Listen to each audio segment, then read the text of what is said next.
Yo, it's crypto blood, Detroit flow, streaming from the D, knowing what to show. Indicators are on point, OG since 12, invested in trade, living life like a pro. I'm Rucker, Jerry, and just bloods do. Bad motherfucker, but in a good way, boo. Got my eyes on the charts, ain't no time to sleep. Get that money, gotta keep it creep. That's my crypto blood, just the toasters on the line. Stacking my coin, got the market on my mind. Bitcoin, Litecoin, Ethereum too. Cash is king, but I'm looking for a new move. I know the culture of the markets like the streets. Got my finger on the pulse, can't nobody beat. I see the trends, I see the flow. Got my strategies in place, you know. Race TVX, the mic's live right. Fuck it. Do it live. I'll write it and we'll do it live. Okay. Ready? Fucking thing sucks. We'll do it live. Okay. Yeah, ladies and gents, we doing it live. Cut the intro short so we can get right into things. FOMC live. Hit the like button. Share this stream. Let's get it going, baby. Let's get it going. I'm going to try to stay away from trades right now. Because, you know, it's a lot of flopping and groping. This is a flopping and groping day. I suggest not trading on FOMC. I've lost too much money consistently trying to trade the FOMC because it just goes back and forth. Let's see what they have to say here. Pause them draws, baby. No access for you. Wisdom Bar says. Let's get into this this stream really quickly. See what's going on. Interest rates now. The Federal Reserve pausing after 3 consecutive cuts, maintaining the rate of 3.5 to 3.75. There were, however, 2 dissents, Governors Waller and Myron, both dissenting, favoring a quarter-point cut this time. They kept the language that they used last time to signal a pause, saying that in considering the extent and timing of additional adjustments to the target range, that was what signaled a pause last time, perhaps telegraphing a future pause. There was also a noticeable upgrade to the economy and something of an upgrade to jobs. On the economy, they said it expanded at a solid pace, really marking to market what we know out there in terms of what's been happening with GDP. It had said the economy was expanding at a moderate pace. Job gains, they say, have remained low, but they say unemployment has shown some signs of stabilization. Last time they said it had edged up. They also removed some language that said downside risks to employment have risen. That's gone from the statement. They removed language saying there's been a shift in the balance of risks. That balance of risk was towards downside risk to employment. That's gone right now, too. Inflation, they said, remains somewhat elevated, removing the language that said it has moved up. New voters, Hammock, Logan, Kashkari, and Paulson. I want to say the statement overall suggests the heat has kind of cooled down on both sides of the mandate for the Fed. A little bit more relaxed about inflation, though they're saying it's still elevated. More relaxed on employment, removing that downside risk concern. And just a little bit of trivia here. I'm pretty sure this is right. We're second time in 6 months that 2 governors have dissented. Waller and Bowman in July, now Waller and Myron this time around, though the dissent now is for a quarter, not a 50. Perhaps that's a little bit of coming together. The last time before this past 6 months we had that, guys, was 1993. So still quite a bit of disagreement on the Federal Reserve Mark Committee, though perhaps not exactly as much as we've had in the past. Kelly? If you had to kind of sum it up one more time, Steve, just as what you think the main thrust of this is, or if there's any real surprise for markets, do you think that there is one? There's not much of a market move. I mean, the Dow's down about 47 points. I think that their hair is a little bit less on fire. And I guess I could say this for me. You know, you got 2 sides of the bald head here. You got the 2 mandates out there. A little bit less on fire on the inflation side, a little bit less on fire on the employment side. They're a little bit more like, we're going to wait and see how this all breaks. I reported earlier on your show, Kelly, that there's going to be 2 things: a noticeable break to the downside on employment or an obvious cooling of inflation. Those things, as you note, the Federal Reserve is above the general belief of where neutral is. It's toward the high side of neutral. That's the way Powell has described it. So there's room for them to come down. But coming down now, I think, is going to require an obvious kind of break. It's not going to be a kind of judgment sort of thing at the margin. They'll do it when employment looks like it's if it's weakening very substantially, or they'll do it if it's obvious that inflation is headed towards the target. Yeah, absolutely. Steve, thanks. And stick around. We'll see you again in just a moment.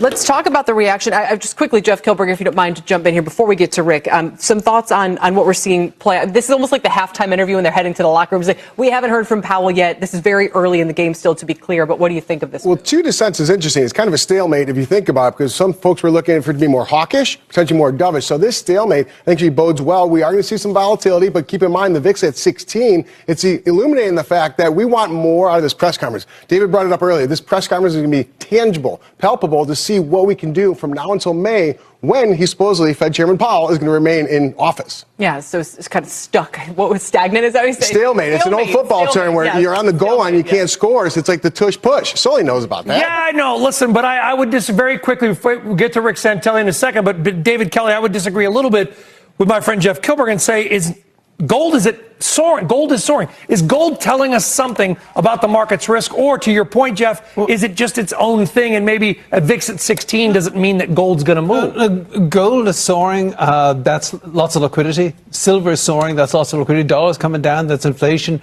threat. And on balance, I think this is a slightly hawkish statement, because they did put a strengthening economy. I mean, they strengthened their economic language. And I'm a little surprised that Waller. You notice how he just pretty much brushed over the question about why gold is heading higher. These talking heads on CNBC cannot tell the truth if their lives depended on it, ladies and gentlemen.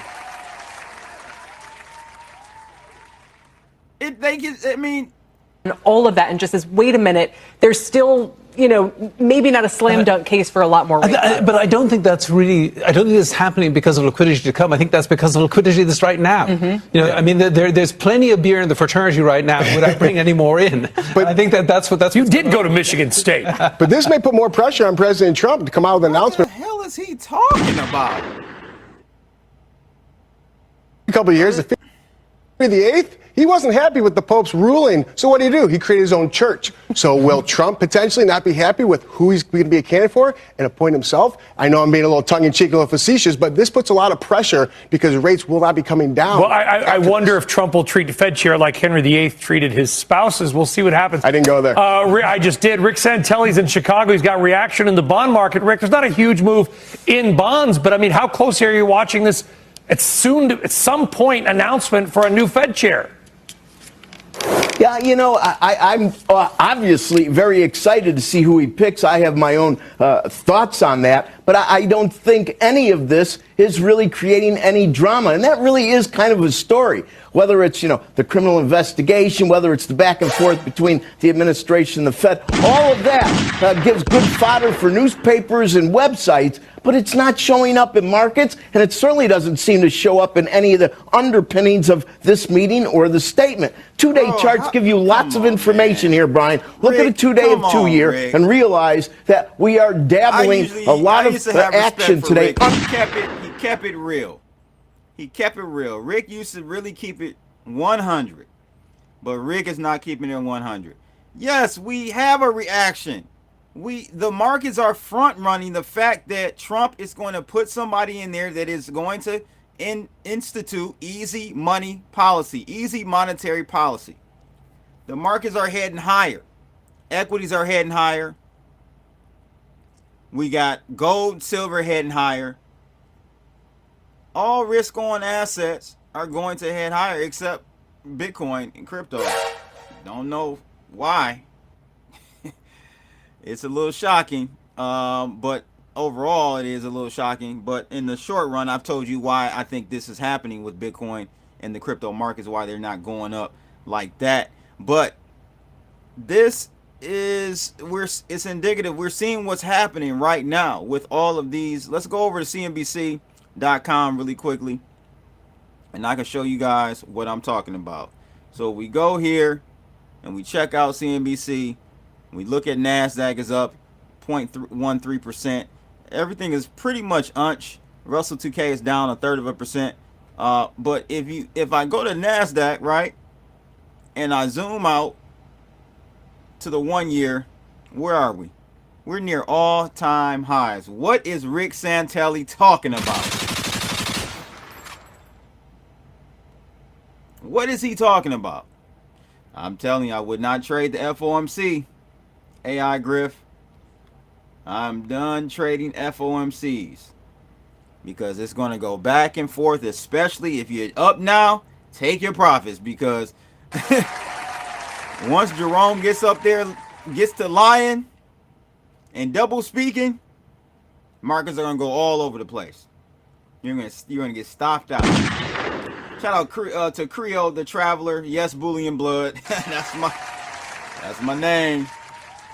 Oh, we got to talk about silver, ladies and gents. We got to talk about silver. Making some great gains. It's not shocking at all. Metals are pumping because there's clarity. Once Bitcoin gets the same treatment, Bitcoin will start behaving like it's supposed to. But markets are forward. This is my concern. 0Fs. Markets are forward pricing. Why hasn't crypto, Bitcoin priced forward in the future today's value for Bitcoin? I think there are some other hidden mechanisms that are more expressive as far as the price of Bitcoin. Meaning there are larger institutions. Somebody is behind the scenes selling Bitcoin big time. And it might be Wall Street. Wall Street might be selling Bitcoin to cover their asses in all those shorts they got on silver and gold. Primarily silver. So there's something else going on, because if all things equal, if everything else was equal, you should see Bitcoin near all-time highs.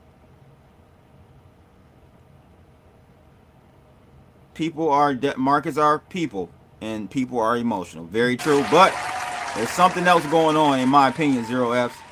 Something else is going on. Low profile user, what's going on, brother? Thanks for tuning in over on Kick. Appreciate it. Hit that like button. Subscribe to the channel too on YouTube, Crypto Blood, Bloodalytics. Follow me on Twitter, CryptoBlood_. And definitely get over to Bloodalytics.com, ladies and gentlemen. Can't forget your vein to market gains. I suggest, again, all Bloodalytics members, forgot to put this in the chat room earlier, do not trade this shit. At least not on Scalpalytics Pro. You're gonna get slaughtered. You're gonna get slaughtered. You're gonna get slaughtered. I wouldn't trade it. I wouldn't trade it. Now, there was a great trade that was initiated at the end of the day yesterday on Bitcoin. What a great trade here. We did some flopping and groping here. We went long at the beginning of Tuesday's session. As you can see, I'll try to zoom in a little bit for us. We'll look at, man, we got to look at precious metals. Oh my God. But long yesterday, boom, got tapped out, went short, took some money off the table, 50% profits right there on that short. Then we turned around and went long again. And that long, I told you got to stay with it. Bloodalytics is printing money because there was a flop and grope a couple times, or 3 times, or 2 times. We lost 2 times. Boom, boom. But boy, did this make up for it. Look at that. Went long on Bitcoin at the end of yesterday, near the end of yesterday's session. 230, 245. Took 50% profits there, and we just chinged it home all the way. All the way. But again, I would not trade this. I'm done trading these, man. These FOMC meetings. Oh my God. Like I told you, when Jerome gets up there to start the lying and double speaking, can't go wrong. Just follow the Bloodalytics, baby. Not on FOMC, I wouldn't. Any other day, absolutely. But we'll see. I mean, we'll see if my thesis is correct. It is. I watch these markets every day. I know how FOMC goes. You know, if you would have you traded today, you would have taken a short out the gate at about 10:18, and you would have taken the L right there. Now you would have taken 50% profits up here on that long. But look, we're right below entry on that long call earlier from earlier today on Bloodalytics. Our stop loss zone is down here at 88,949. But I'm telling you, man, I think it's gonna be a whipsaw day. Because the reason is because you're almost guaranteed to get some type of response or answer from Jerome Powell that the markets were not expecting, because the markets already expected no rate cut. It was a 97, let me just make sure my notes, 97 probability that there was not going to be a rate cut today. And that's spot on. So the markets are content. But once that Jerome Powell starts to talk and double speak, and really when you get to the question in the Q&A, when you get to the Q&A, he might go off script, say something that is either good or bad. It can go either way. It could be good for the markets or bad. That's when you're going to get another move.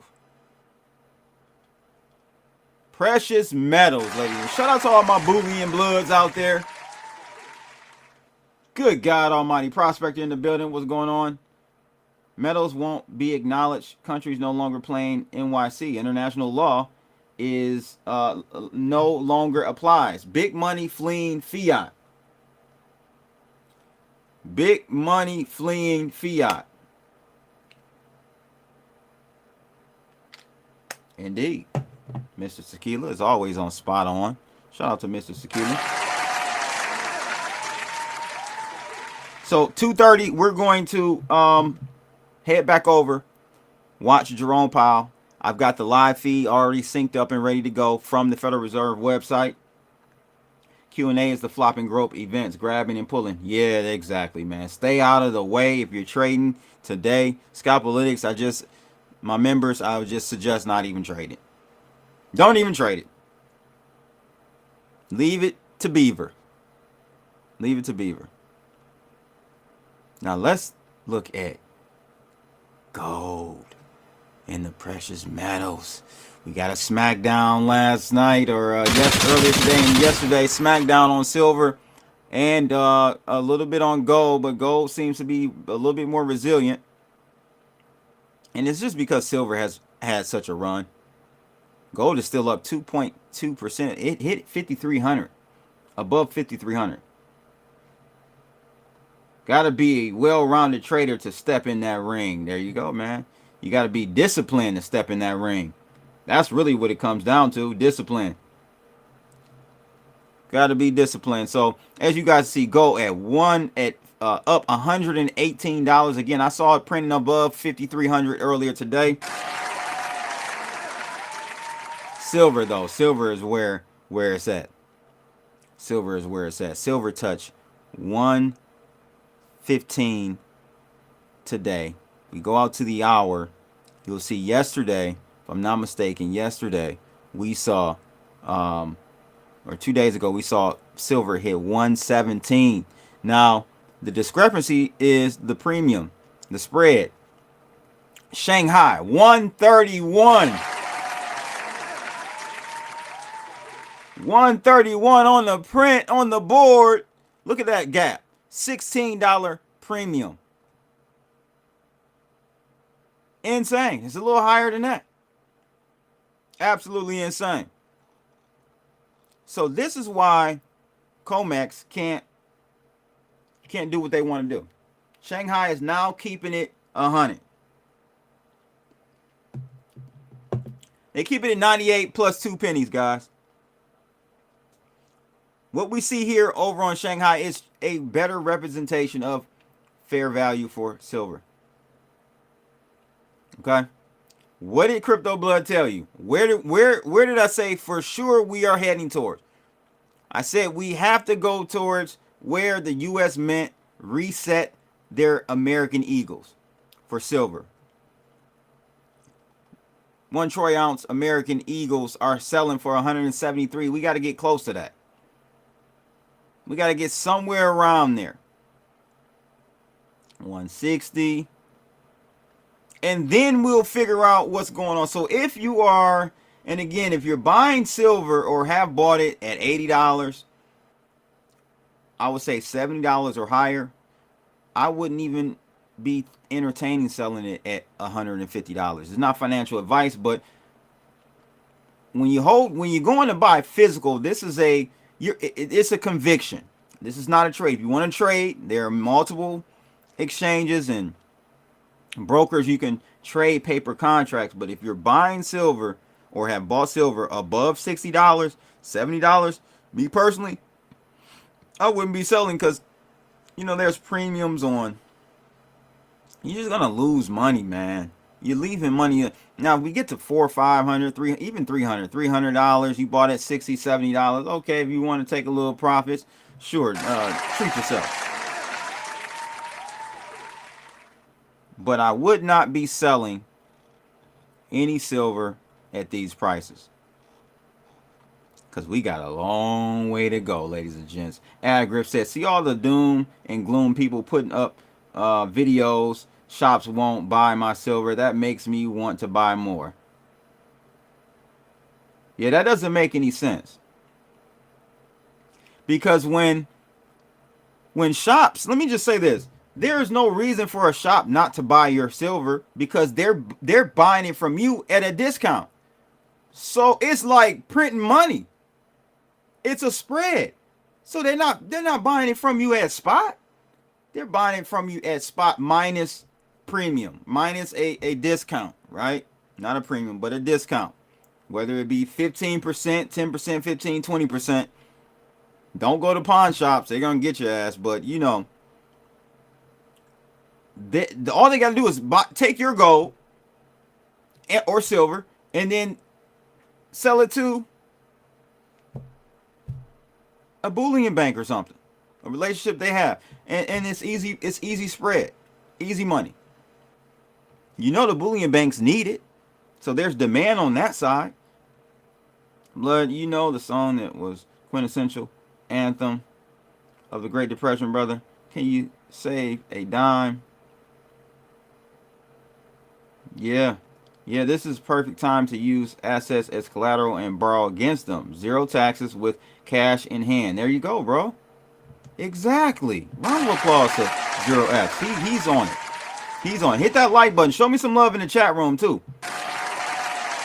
Where are we streaming in from? Let me know. Drop your city in the chat room right now. I want to see where we streaming in. Do I have any glove love today? El Camino said a pawn shop in Brighton said he didn't want my silver because it was too high price.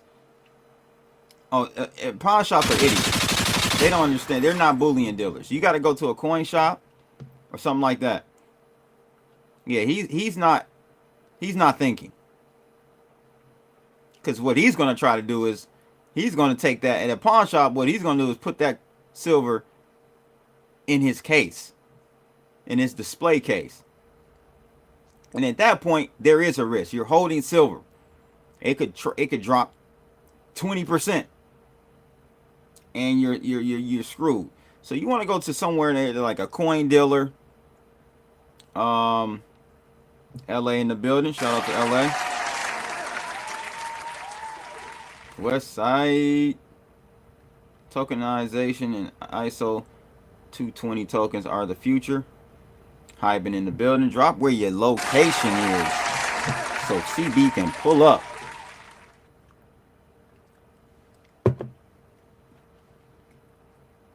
We got about 7 minutes before we hear Jerome start the live. South Africa, baby. I'll be out there either end of this year or beginning of the next, because I got to go to Dubai this year too. I'll be out there, bro. South Africa, been watching, been researching, thinking about Johannesburg, thinking about going over to Rwanda, trying to figure out where I'm going to lay my seeds, my friend. It's definitely going to be somewhere in Africa.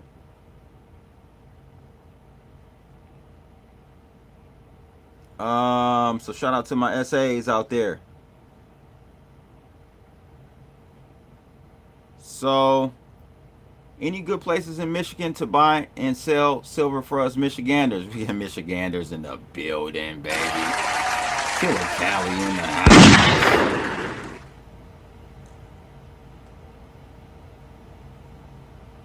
I don't know if y'all Cali, LA folks are up on the drama of the 5150 show.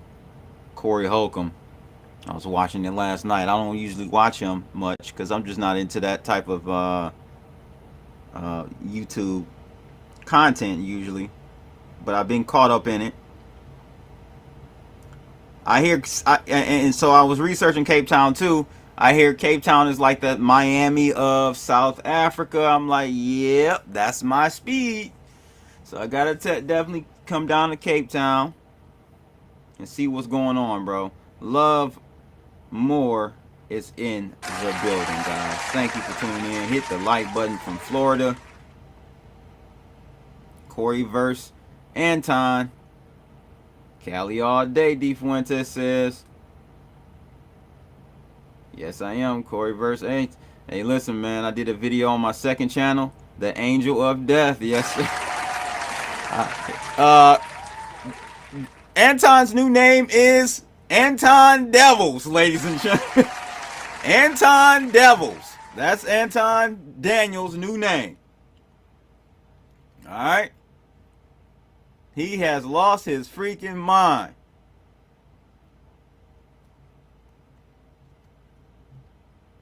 He has lost his mind, ladies and gents.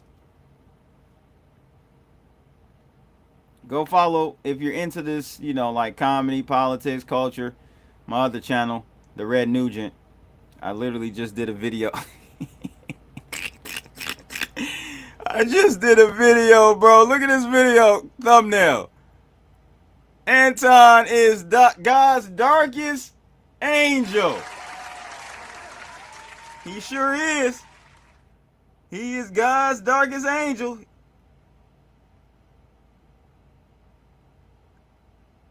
Man, shout out to God's darkest angel, aka Anton Devils, aka Anton Daniels, aka Tampon Daniels, in the words of Corey Holcomb. Anyway, we got 4 minutes until we hear all the lies from the devil himself. It's a lot of demons operating in this world, in our space, man. We gotta be careful. We gotta be covered by the blood. Bitcoin currently up 1.8% for the year. We've been watching this. I still think we're gonna get a dip below, maybe a 30-40% pullback before we head higher. Peoria, Illinois in the building. Shout out to all my Illinoisans. Is that how you say that? MicroStrategy MNAV is at 1.06. 1.06. It's coming down. Money in, make you lose it. You're definitely right. We're seeing it. Been using LNT and Novi to buy gold and silver. He seems to be fair. Marco, I'm gonna I got a site for us to look at that'll kind of give you it's like a directory for buying and selling. I'm gonna bring it up.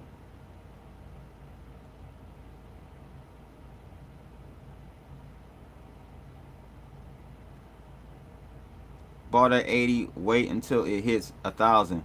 We'll be there in a few years. CB said, if you buy physical, you should know the fundamentals of what you are buying. Yeah, this is not speculation in that regard when you're buying physical. So, you know, pinch yourself, have some discipline, and don't sell too early. Sell. I'm an advocate of selling. I am an advocate of selling, but you know, we're early in the game. You know, we just kind of start getting stuff kicked off in November of last year. Maybe a little earlier than that, but guys, come on now. You think silver going up 250, 260% is just is like a temporary situation? No. Not at all. China, remember, export controls. That's a key factor, right? And that's and it's surging or making the demand for silver surge.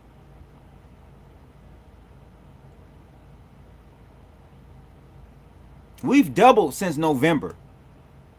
This is not some temporary, we just all of a sudden out of nowhere, everyone wants to buy silver.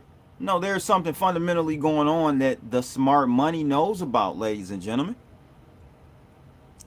And if smart money is moving into something like a physical asset where you hold it, they're not selling it anytime soon. They're not going to turn around in 6 months and then go sell tons and tons of silver, physical silver. No, they're setting up for this move up is at least a move up for the next 10 years. This is a 10-year play you're seeing play out in front of us. So just got here, Blood. How high you think silver can go this year? This year, I think we're going to at least 180, 200, 220, somewhere around there. Let's see if Jerome is ready to lie. Let's see if we can get Jerome up here ready to lie. Let me see here, and then I'll get back to you guys. Can you hear this? No, probably not. You should be able to hear now. Let me know if you can hear Jerome Powell. You might not be able to. I don't know. Let me know. Drop a 1 if you can hear him. Drop a 2 if not.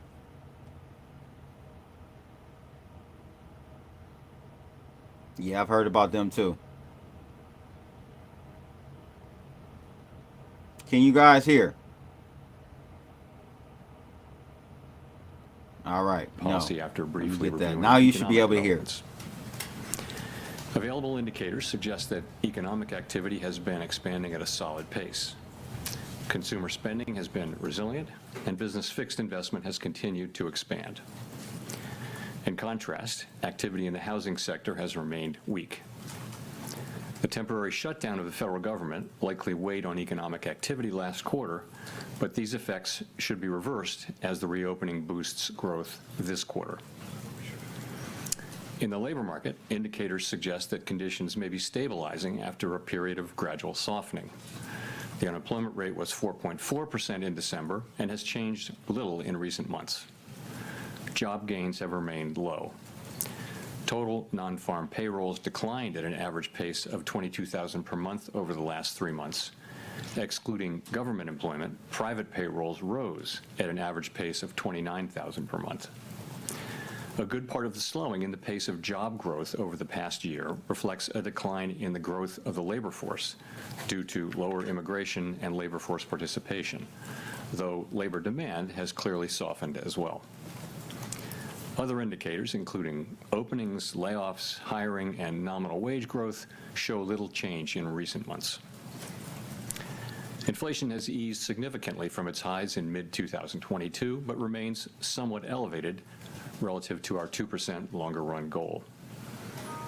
Estimates based on the Consumer Price Index indicate that total PCE prices rose 2.9% over the 12 months ending in December, and that excluding the volatile food and energy categories, core PCE prices rose 3.0%. These elevated readings largely reflect inflation in the goods sector, which has been boosted by the effects of tariffs. In contrast, disinflation appears to be continuing in the services sector. Near-term measures of inflation expectations have declined from last year's peaks, as reflected in both market and survey-based measures. Most measures of longer-term expectations remain consistent with our 2% inflation goal. Our monetary policy actions are guided by our dual mandate to promote maximum employment and stable prices for the American people. At today's meeting, the committee decided to maintain the target range for the federal funds rate at 3.5 to 3.75%. Since last September, we have lowered our policy rate 75 basis points, or 3/4 of a percentage point, bringing it within a range of plausible estimates of neutral. This normalization of our policy stance should help stabilize the labor market while allowing inflation to resume its downward trend toward 2%, once the effects of tariff increases have passed through. We are well positioned to determine the extent and timing of additional adjustments to our policy rate based on the incoming data, the evolving outlook, and the balance of risks. Monetary policy is not on a preset course, and we will make our decisions on a meeting-by-meeting basis. To conclude, the Fed has been assigned 2 goals for monetary policy: maximum employment and stable prices. We remain committed to supporting maximum employment, bringing inflation sustainably to our 2% goal, and keeping longer-term inflation expectations well anchored. Our success in delivering on these goals matters to all Americans. We at the Fed will continue to do our jobs with objectivity, integrity, and a deep commitment to serve the American people. Thank you. I look forward to your questions. Hi, Chris Rugaber at Associated Press. Thank you.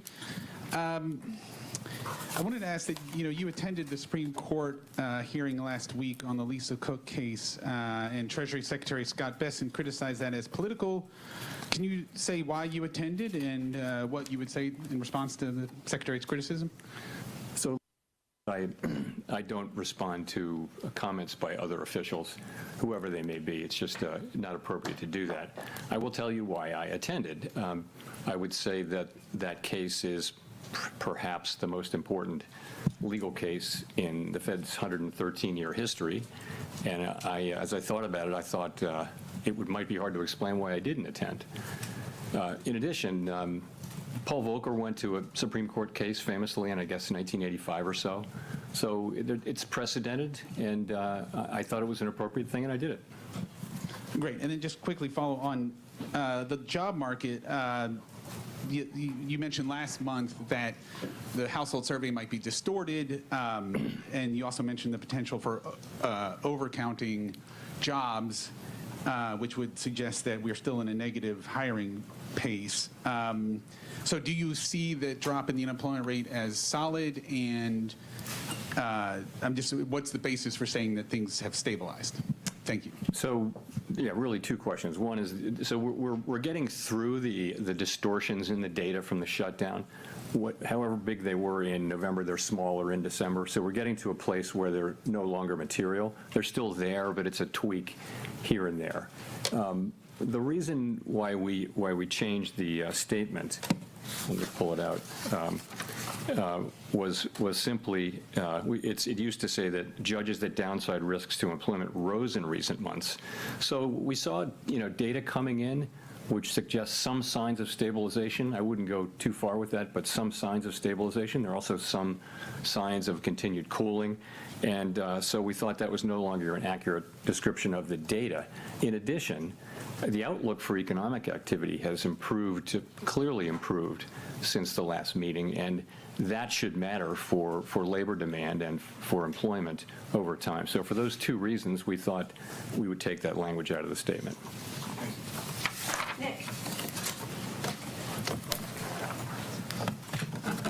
Nick Timrose, The Wall Street Journal. Chair Powell, you've generally avoided engaging with political controversies directly, and the video statement on January 11th was a departure. What made this different, and are you concerned it could draw the institution further into political debates?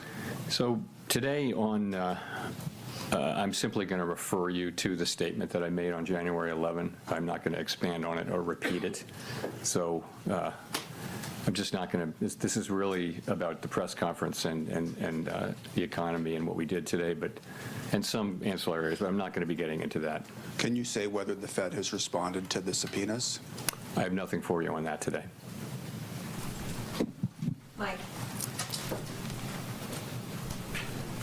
Michael McKee from Bloomberg Radio TV. Have you made a decision on whether you would remain as a governor of the Federal Reserve? And if so, would you tell us what it is? And if not, when might we anticipate a decision? No, and I really, once again, have nothing for you on that today. that either. Why would you want to leave it all under the circumstances? Again, I don't want to get into this. It's not something I'm. There's a time and place for these questions, but not something I'm going to be getting into today. Thank you. Thank you. Claire Jones, Financial Times. Thanks a lot for taking my questions. In another one that might, lead to a similar answer. We've seen quite big movements in the dollar over recent days. What do you think is driving the US currency lower? And have you been at all concerned just by the extent of the volatility we've seen this week? Thank you. So, Claire, as you probably know, we don't comment on the dollar. Really, the administration, especially the Treasury Department, has the job of oversight over the currency, and exchange rates and all that. We don't comment on that. It's not our role. So, I have nothing for you. But, what's your view on the market movements? What do you think behind them? Is it asset managers diversifying? Is it? Yeah, I just don't. We don't talk about the dollar. We don't talk about what moves it around.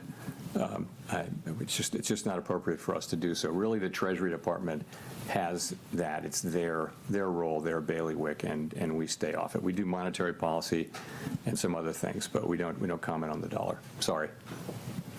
Neil. Hi, Chair Powell. Neil Irwin with Axios. Obviously, no SEP in this meeting, but in light of the slight firming up of the language around growth in the labor market in the statement, should we assume that the timeline for any further rate cuts is pushed back compared to what people might have thought in December? Well, first of all, if you look at the incoming data since the last meeting, clear improvement in the outlook for growth. The data have come in, and sentiment, the Beige Book, everything comes in suggesting that this year starts off on a solid footing for growth. Inflation performed about as expected, and as I mentioned, some of the labor market data came in suggesting we're evidence of stabilization. So it's overall a stronger forecast, really, if that's your question. I'm not sure I answered your question. But in terms of timing or pacing of any additional easing? So we haven't made, what we'd say about this was that after this meeting, after the 3 recent rate cuts, we're well positioned to address the risks that we face on both sides of our dual mandate, and we'll continue to make our decisions meeting by meeting based on the incoming data, the implications for and the outlook and the balance of risks. Haven't made any decisions about future meetings, but the economy is growing at a solid pace. The unemployment rate has been broadly stable, and inflation remains somewhat elevated. So we'll be looking to our goal variables and letting the data light the way for us. Steve. Steve Leisman, CNBC, and sticking with questions you might answer. Thank you. You had previously, I believe, described the current policy rate being at the higher end of neutral. And if you look at the longer run, the SEP and the longer run rate, 16 of 19 officials are actually below there on their long run. Is the Fed still in a process of bringing it down towards a middle range of neutral? And what would it take to get there? So the count I did was that 4 of the 19 were at or above that. Maybe I missed by 1, but I thought it was 4. And if you look at the dealer survey, it was 10 out of 58 where we're at or above. So you're right. It's the higher end of the range. What we say is it's within the range of plausible estimates. This is the higher end of that range, but so for some people they think it's neutral. I think, and many of my colleagues think, it's hard to look at the incoming data and say that policy's significantly restrictive at this time. It may be sort of loosely neutral, or it may be somewhat restrictive. It's in the eye of the beholder, and of course no one knows with any precision. So if you had a follow-up. I get what you're saying, but some officials have described the Fed being in a mode of bringing it down eventually over time. Are you still in that mode, or is this a place to hang out. Yeah, no, I would say if you look at the SEP from December, most people had additional normalization. But at the same time, we've done a lot of the process of normalizing. A good piece of it is done with 75 basis points, and before that, 100. It's 175 basis points we've cut since we began cutting in September of 2024.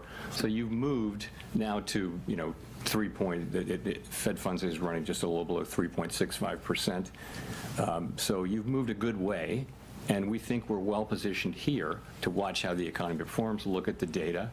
We're not making decisions about future meetings, but we do think we're well positioned after those 3 cuts to let the data speak to us. Amira. Thank you, Chair Powell. Mara Mokway from Bloomberg News. To what extent did the committee discuss the possibility of cutting at this meeting or in March? And how are you all Woman, thinking if you about don't the do something with conditions that would damn merit another hair. rate cut? Is there broad agreement on the committee about what it would What take? is she, man? What? So there was broad support on the committee for holding today. Broad, I would say, including among non-voters. So that's where that was. Of course, some people did want to cut and dissented, but committee pretty broadly for holding today. We're not trying to articulate a test for when to next cut or whether to cut at the next meeting. What we're saying is we're well positioned as we make decisions meeting by meeting, looking at the incoming data, evolving outlook, and all that. And we're in a position where we still have some tension between employment and inflation, but it's less than it was. I think that the upside risks to inflation and the downside risks to inflation have probably both diminished a bit. So, we'll be looking at that. It's about how you weigh the risks to the 2 goals and how big those, and quantify them. And so there are different views on the committee, and, we'll find our way forward as the data evolve.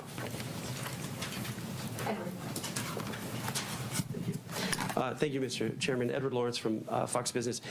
Has the effects of tariffs already moved through the economy on prices? A lot of it has. So basically, there are many different estimates, and they're all highly uncertain. But most of the overrun in goods prices is from tariffs. And that's actually good news, because if it weren't from tariffs, it might mean it's from demand, and that's a harder problem to solve. We do think tariffs are likely to move through and be a one-time price increase. So most of the overshoot, if you were to take that out, inflation, core PCE inflation is running just a bit above 2%, x the effects of tariffs on goods. And the other good news is, if you look away from goods and look at services, you do see ongoing disinflation in all the categories of services. So that's a healthy development. So that's what's going on. The expectation is that we will see the effects of tariffs flowing through goods prices, peaking, and then starting to come down, assuming there are no new major tariff increases that are begun. And that's what we expect to see over the course of this year. If we see that, if we see that, that would be something that tells us that we can loosen policy. Also, if we see something that suggests that the labor market is not stabilizing, that in fact the downside risks reemerge, or the data just get worse, we'd have to look at both of those. We have a two-sided mandate. If I could, if President Trump does pick a new Fed chairman before May, what does that look like? How would you work with that person, and what does that transition period look like? I don't have anything for you on that. That will depend on Congress's actions and things I can't speculate on. Howard Schneider with Reuters. Thank you for taking our questions. Given the changes in the statement and all you've said so far, is it fair to describe risks to both sides of the Band-Aid as roughly balanced right now? And is the next move necessarily down? I'd say that the upside risks to inflation and the downside risks to employment have diminished. But they still exist, so there's still some tension between the mandates. Are they fully in balance? Hard to say. And we think our policy's in a good place. I've just discussed reasons why we might change our policy, And, we'll just have to see how the data lead us.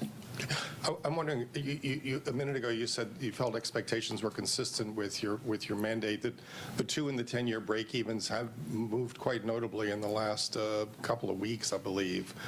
Is there any concern on that front? I mean, I recently looked at all of the both survey and market-based short-term inflation expectations have come way down.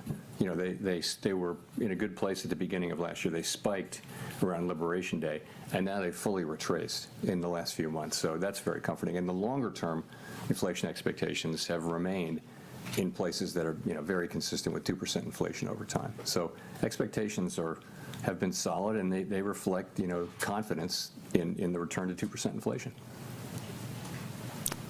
Andrew. Apologies if this is a little bit repetitive, but in the past you've said that the reason you cut rates was that the risk to the labor market was greater than the risk to the inflation side. Is that still true?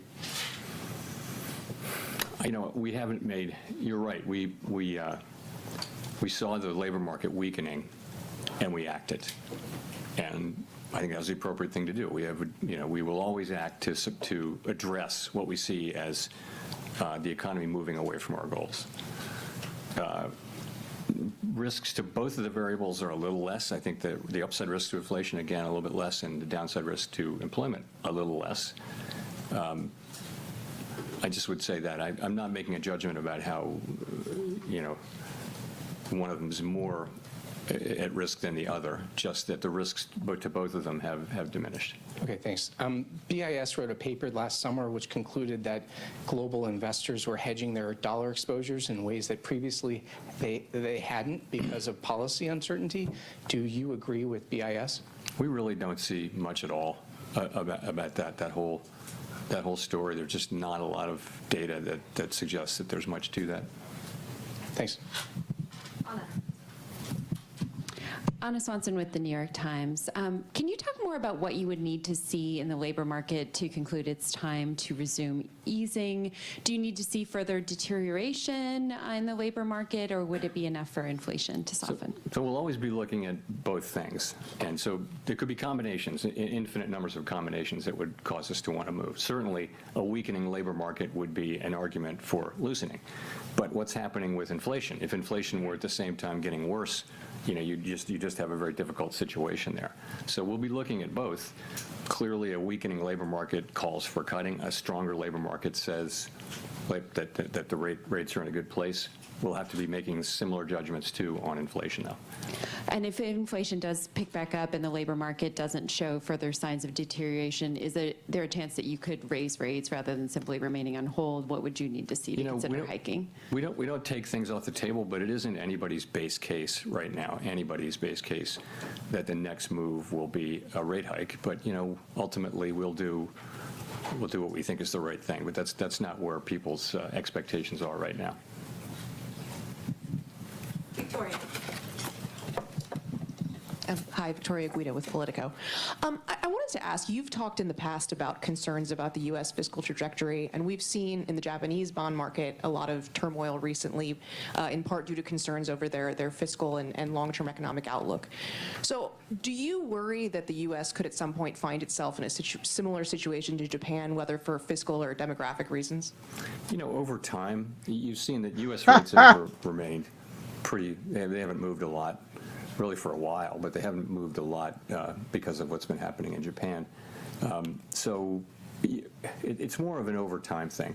The U.S. federal budget deficit is, uncontroversially on an unsustainable path. The level of debt is not unsustainable. It's very much sustainable, but the path is unsustainable. And the sooner we work on it, the better. But right now we're running a very large deficit at essentially full employment, and so the fiscal picture needs to be addressed, and it's not really being addressed. So that's important. I'm not in any way connecting it to some sort of near-term market event, but ultimately it's something we'll have to deal with, and that in the end game, that's where you wind up, is in some kind of a difficult thing. But that's not where we are. It's not where Japan is either. But it's certainly not where we are right now. Does it reduce the effect of your rate cuts that longer-term rates have overall not really budged that much? I wouldn't say that. You know, the thing is, I mean, technically, higher longer-term rates means less accommodative financial conditions. But remember, many things move longer-term rates. It's not, and it's not mostly what happens on the short end. There can be effects of longer-term rates from our moving our policy around. But, you know, it's much more, you know, assessments of the fiscal path and fiscal policies and risks and things like that that move the 10-year around. You can look back at and find periods where we've been very actively moving the policy rate over the course of a year, and over the course of that year, the 10-year is exactly where it started. So it's not, there's not a tight link between, you know, 10-year rates and the overnight rate. Elizabeth. Thanks so much, Elizabeth Schulze with ABC News. Republican Senator Tom Tillis, who sits on the Senate Banking Committee, said he will block any Fed nominee, including the chair, until this investigation into you is resolved. Do you support this move by the senator, and what conversations have you had with the senator? I've got nothing for you on that. More broadly, what would happen to American households if the Federal Reserve loses its ability to operate independent from politics? So really, the point of independence is not to protect policymakers or anything like that. It just is that every advanced economy democracy in the world has come around to this common practice. It's just an institutional arrangement that has served the people well, and that is to have a separation between, to not have direct elected official control over the setting of monetary policy. And the reason is that monetary policy can be used, you know, through an election cycle to affect the economy in a way that will be politically worthwhile. So this isn't, I'm not talking about the U.S. context, this is every advanced economy democracy of any size. So it's a good practice. It's pretty much everywhere among countries that look at all like the United States. And I think if you lose that, it's, first of all, it would be hard to restore the credibility of the institution if people lose their faith that we're making decisions, you know, only on the basis of our assessment of what's best for everyone, for the wide public, rather than trying to benefit one group or another. If you lose that, it's going to be hard to retain it. And we haven't lost it. I don't believe we will. I certainly hope we won't. But it's very important, and the reason it's important is that it's enabled central banks generally not to be perfect, but to serve the public well. You're confident it can maintain that independence at this point? Yes. I mean, I'm strongly committed to that, and so are my colleagues. Stop lying. Archie Hall from The Economist. On that sort of stabilization of the labor market question, how much do you see the weakening we saw over the past 6 months, a year, as a kind of data mirage around immigration and the government shutdown and so on that's now resolved? Or how much have we seen a kind of real underlying firming up in the state of the labor market, do you think? Well, part of it is, to your point, part of it just is that labor supply, growth in labor supply has come to essentially a halt from a fairly fast clip of growth over the last couple of years, driven by immigration, and then the halt being driven by a very sudden stop in immigration. So many outcomes were possible with that. You know, supply came way down. It turns out that demand for labor also came down a very similar amount, maybe just a little bit more, which is why the unemployment rate has gone up. So I don't know whether that's a coincidence or not, but that's what's happened with that part. But if you look at other things, like, for example, just to pick a couple, the Conference Board's measure of job availability that came out, I don't know, was it yesterday or today? But, you know, it shows, it's a survey showing that workers feel like job availability it's a very low reading. Just one reading, but it's an indication of softening. People, part-time for economic reasons, which is a category within the broader U6 category measure, has moved up significantly. So there are lots of, and I could go on and on, there are lots of little places that suggest that the labor market has softened. But you're right, part of payroll job softening is that both the supply and demand for labor has come down. Growth in those two have come down. So that makes it a difficult time to read the labor market. You know, so imagine they both came down a lot to the point where there is no job growth. Is that full employment? In a sense, it is. If demand and supply are in balance, that you could say that's full employment. At the same time, do we really feel like that's a maximum employment economy? It's very challenging and quite unusual situation. Thanks. And one more on growth and the kind of strong growth outlook, or strengthening growth outlook you're now seeing. How much of that is the fiscal stimulus we're seeing from the beautiful bill, the tax cuts, and all of that? So you're seeing it already. You don't have much of the fiscal. I think the outlook, you're right. It's financial conditions and it's fiscal policy for 26. But you've got strong consumption that's been happening before financial conditions have been supportive, but before the fiscal effects really are shown. So essentially the economy has once again surprised us with its strength, not for the first time.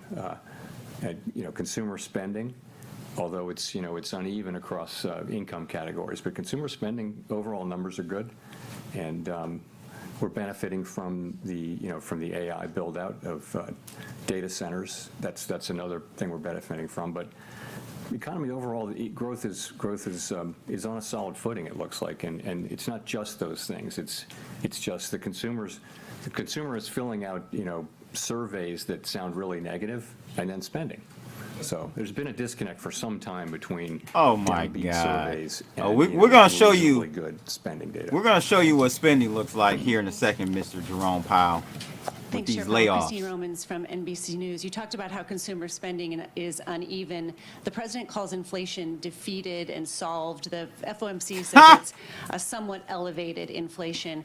But you talked about those customer survey or those consumer sentiment surveys and public opinion polls that show that most families say the cost of living is still issue number one. What is the conversation around the table with your colleagues about how wealthier consumers seem to be driving so much of the economy, and why so many families still feel like they just can't make ends meet after 5 years of rising prices? What is that discussion like?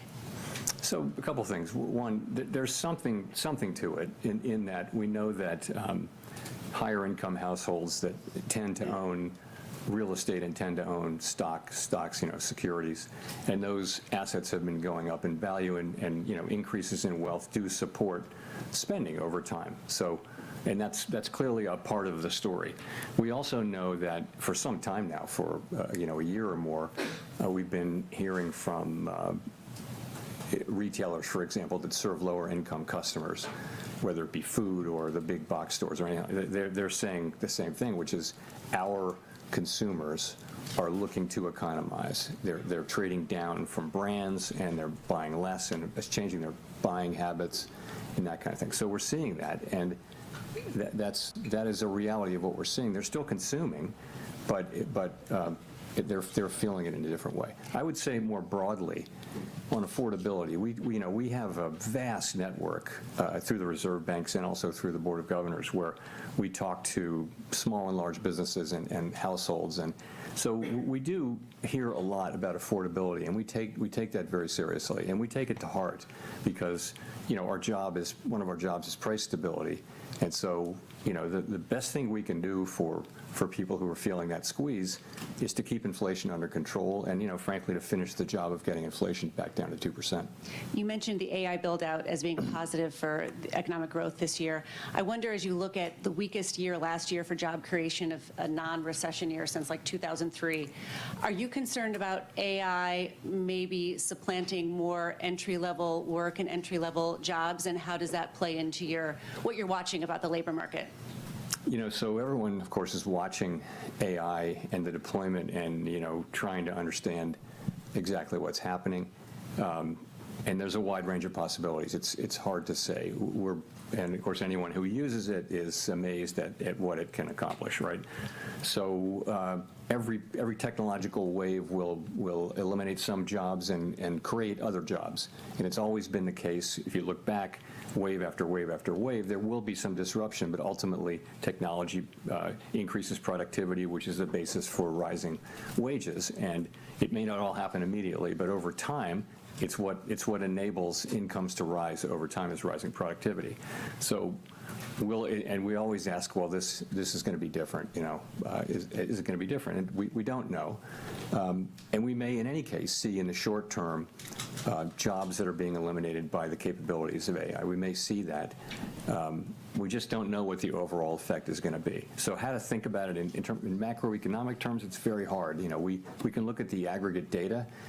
We can analyze, for example, there is some connection, it appears, between the low hiring rate for recent college grads and AI, but it's not the main or only driver. You hear large companies, though, many of them saying that they either won't be hiring for some time, or that they're hiring less, or that they're laying people off, and they tend to refer to AI when they do that. So we're all watching and learning, and it could certainly have pretty significant effects on the economy, the workforce, and our society. We don't really have the tools to address the concerns that may arise, but we have a lot of people who focus on analyzing it and try to understand what the macroeconomic implications are, which is our job.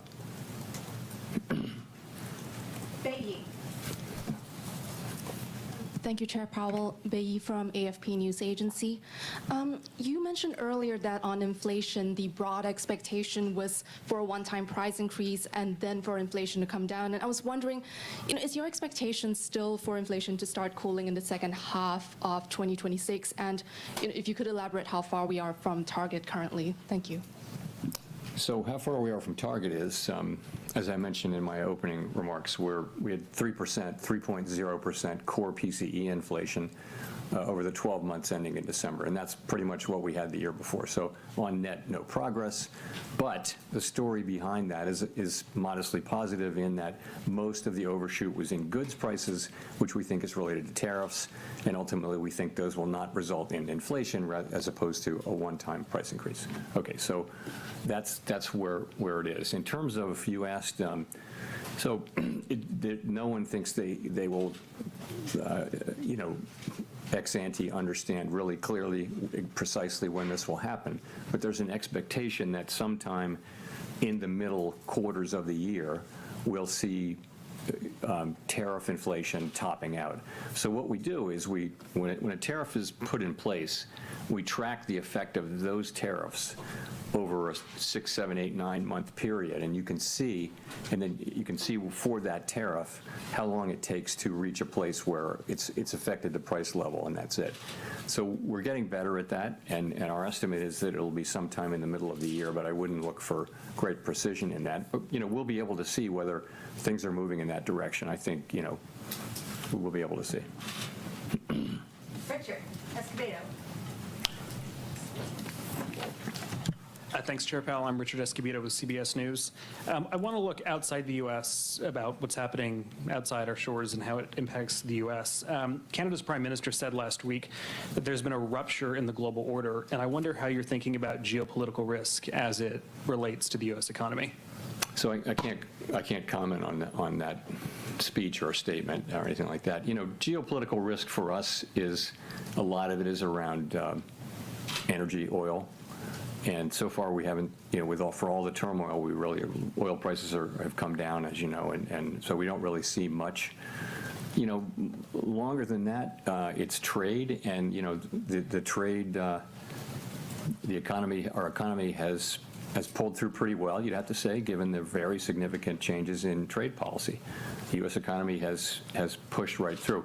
Partly that is that the way that what was implemented was significantly less than what was announced at the beginning. In addition, other countries didn't retaliate, and in addition, a good part of it hasn't been passed through to consumers yet. It's being taken by companies that stand between the consumer and the exporter. So that's where that is. Jennifer. Thank you, Chair Powell. Jennifer Schonberger with Yahoo Finance. With third quarter GDP growing at 4.4% and the fourth quarter expected to have a 5 handle on it as to what the Atlanta Fed is predicting, at a time when you had a government shutdown and we thought that was going to shave off some growth, you've also got the fiscal tailwinds you've talked about, big tax refunds coming, potential tariff dividend. How could you cut rates and not spur inflation in that environment? Well, we didn't cut rates today, but you know, it depends on how fast potential output is growing, right? I'm just asking in principle. I'm not, you know, I'm not saying this is what's happening, but you know, there's growth and there's how fast the potential is growing, and at a time of you know, high productivity growth, potential output is rising. So it really matters whether potential output is growing as fast as actual output, and it would matter over time. The numbers you cite were for quarters, and quarterly GDP is, you need to look at 12 months because quarterly GDP can be very lumpy. You know, GDP was negative in the first quarter last year. So the overall, over the year, the numbers were nothing like that. You know, it was more in the mid-twos for the year. And how do you explain the divide right now between strong economic growth and the job market? Is it productivity that's filling the gap? And is productivity being driven by AI at this point? So there has been, you're right, there has been a divide of solid growth, but what looked like a weakening labor market. And that can be explained by rising productivity. But I would say we do see signs of certainly of the unemployment rate stabilizing. So it may be we're seeing the beginning of the resolution of those two things. Also, as you probably know, the lore is that when GDP and the labor market get into an argument, in the end, the labor market data is more reliable. GDP data is just very hard to collect and understand, but nonetheless, I think we may be seeing that tension resolving a little bit. Too soon to say with any confidence, though.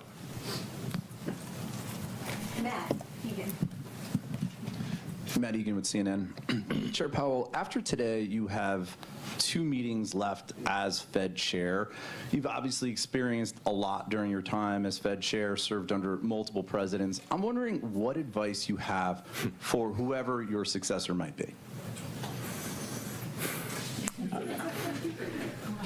Honestly, I'd say a couple of things. One is you know, stay out of elected politics. Don't get pulled into elected politics. Don't do it. And that's another thing. Well, another is... Come on, man. You know the next one is set up to just be Trump's puppet. Into democratic accountability is Congress.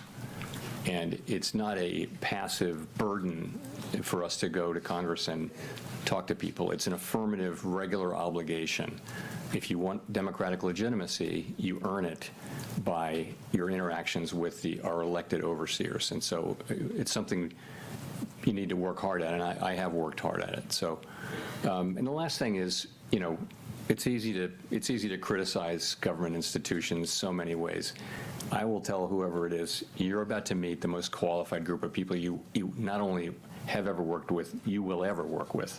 And when you meet Fed staff, and not everybody's perfect, but there isn't a better cadre of professionals more dedicated to the public well-being than work at the Fed. Thanks for that answer. If I may follow up, as I'm sure you've noticed, gold and silver prices have experienced historic gains of late. And I'm wondering how much attention, if any, you pay to those moves and what message you... Now, wait a minute, ladies and gentlemen. He just said there are no better people in the world on basically monitoring markets, making decisions. How can he say that? They're wrong every single time. They're wrong every single time. Critics have charged that the Fed's economic models are somewhat backward-looking, but should be more forward-looking, incorporating things like productivity increases from AI. How do you incorporate current and future developments into your analysis and decision-making, and do you have an answer to those critics? Yeah, so by and large, those criticisms, as somebody on the inside, they just don't make sense, and I'll tell you why. Every FOMC participant writes down a forecast every quarter, right? The summary of economic projections, and that's the basis for how we think about the economy. So, and the other thing is, you know, What an economic model can do is it can grind up all the data for the last number of years, 50 years, let's say, and it can identify what are the relationships between variables A, B, C, D, and all that kind of thing. And it can tell you if you change one of those variables, this is what should happen in the macroeconomy. That's just the way it works. However, the structure of the macroeconomy is constantly changing. For example, we hadn't had a pandemic in 100 years. It wasn't in the model. And we knew it from the very beginning. It was not in the model. A trade war of this scope, we'd never had that in 100 years. And so there's great uncertainty at different points. Another thing I'll say is, when it comes to, technological developments that raise potential output, some kind of technological revolution, like happened in the 90s here and like maybe happening now with AI. We're all over that, and everyone studies those periods, and we're very clear-eyed about the possibility that this higher productivity may persist, and also that it may not. We're not. No one's sitting here unaware of the possibility of higher productivity. We've been talking about it for 3 years. It long predates the current situation. It's been going on for 5 or 6 years. We've had productivity higher. We've been talking about it that whole time. So it's very much on our minds, and we are well aware that higher productivity means higher potential output, and it changes the way you think about potentially inflation, growth, labor market, and all those things. That's all in our models. I mean, if it's just a question of using better models, bring them on. Where are they? We'll take them. But I think, we certainly are in contact with anybody who does economic modeling, and we're always looking to do better at that. But that's how I think about that. And just a quick follow-up. We've been talking a lot about tariffs and passing through, and we've been talking a lot about them for the past few months. The trade landscape is still in a constant state of flux. Announcements, threats, negotiations, they're all frequently changing. So I'm wondering how you actually track these, what data or channels are most critical to follow this in real time? Trade? Yeah, the impact of tariffs and how they're changing. Yeah, I think our staff has done a really nice job on that, and they've kind of put it together in real time. So as I mentioned, a tariff gets put in place, you can pretty much track its effects on pricing and on everything, and so you build a model up from all of the tariffs.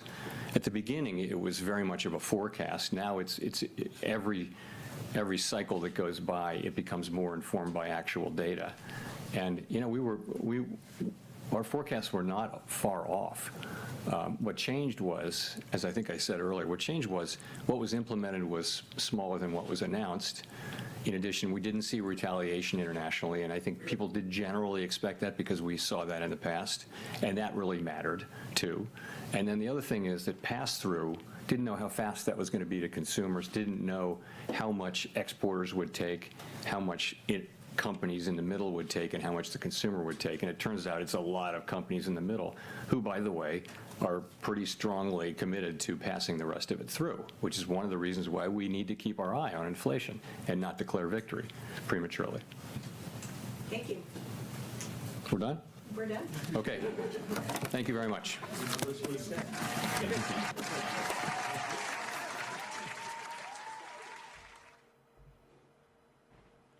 All right, ladies and gents, we're done. We're done. Finally, we got through it. Can't believe it. We got through it. Another bullshitting session for us. Another waste of 47 minutes of our lives. Man. All right, so there you have it, man. Like the blockchain report says, I call bullshit. Indeed, indeed. Hit that like button as we wrap up for today. I got one thing I want to show you guys, because shout out to Voice Crypto. He reminded me, because he brought up, I didn't know about Amazon laying off 16,000 people today. Well, guess what, Voice Crypto? I'm sure you're aware of this as well, or maybe not. Maybe this is news to you. UPS laid off 30,000. Do you guys realize how many 30,000 people, like how much that is? Like, that affects not only the 30,000 people, that affects probably 2 to 3x that, right? 2 to 3x. 2 to 3 times that number. So 30,000 people, more like 90, 100,000 people are about to be affected by this UPS job cut. As they say, Amazon business shrinks. Now, if Amazon business is shrinking, you know something is wrong. You know something is entirely wrong. Voice brought us this headline, though. Reuters axing 60,000 jobs as it pushes AI and efficiency. This is only going to get worse and worse and worse. And, you know, I think this is also why gold, silver are heading higher, because we're having a total collapse of the social structure. The social contract is about to collapse. It hasn't hit yet. It is about to collapse. So we're talking Mad Max type situation. And in the Mad Max, unfortunately, $1,000, $2,000 silver price is Mad Max. You know, it's people out of desperation doing crimes. So protect yourselves, get prepared. I can't even tell you to start a business. What business are you going to start? It's got to be something that has to do with physical products, because AI is just taking it all away. So I don't know, man. Start to plan. Don't rely solely on one income. Think of something. Sit down. Hit up ChatGPT. Use all the resources you can to figure out what you can do. Use Grok. Figure out what you can do to add another stream of revenue in to your equation, because it is really about to get challenging.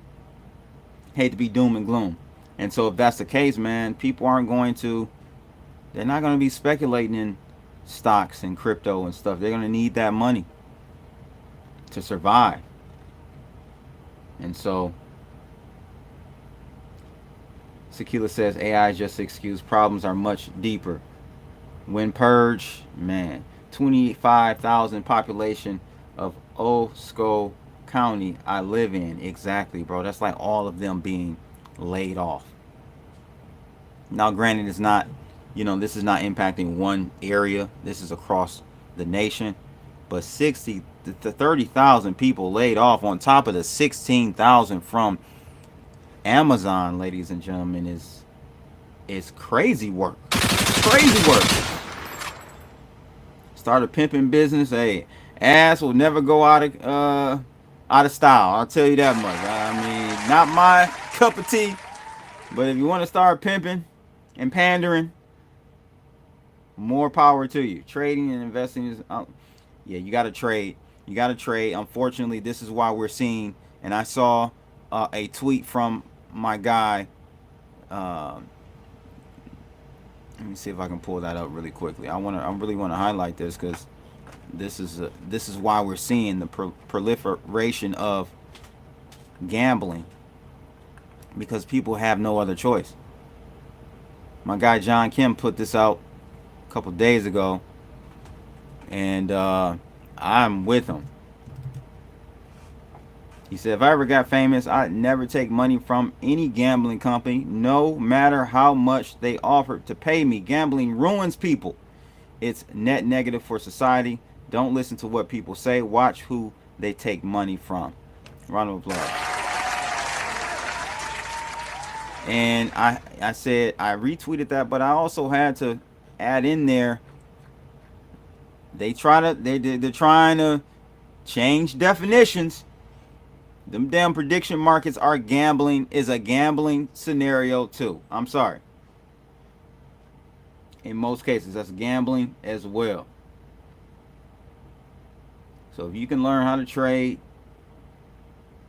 because you can gamble with trading as well, but if you actually learn a system and use it on a consistent basis. You can make money for yourself as well. It's going to take money to make money, but I'm just saying that's the last. We're at the last on, we crossed the last Rubicon. OnlyFans, gambling, and trading. That's all that's left. That's all that's left. It's your boy Crypto Blood. Make sure you hit that like button, share this stream. Make sure to also follow my other channel if you're into the nonsense. It's hilarious, but I'm having fun with that channel, Red Nugent. Go check that out on YouTube as well. That's it for today, ladies and gents. Hit the like button, share this stream, and I will check y'all tomorrow. Holla.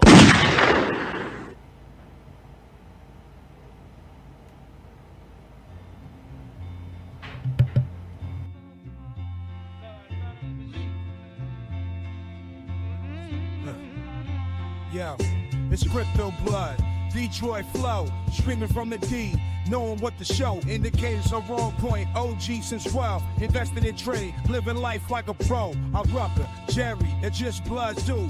Bad motherfucker in a good way, boo. Got my eyes on the charts, ain't no time to sleep. Get that money, gotta keep it creep. That's my Crypto Blood, just the toasters on the line. Stacking my coin, got the market on my mind. Bitcoin, Litecoin, Ethereum too. Cash is king, but I'm looking for a new move. I know the culture of the markets like the streets. Got my finger on the pulse, can't nobody beat. I see the trends, I see the flow. Got my strategies in place, you know. Do it live! I'll write it and we'll do it live!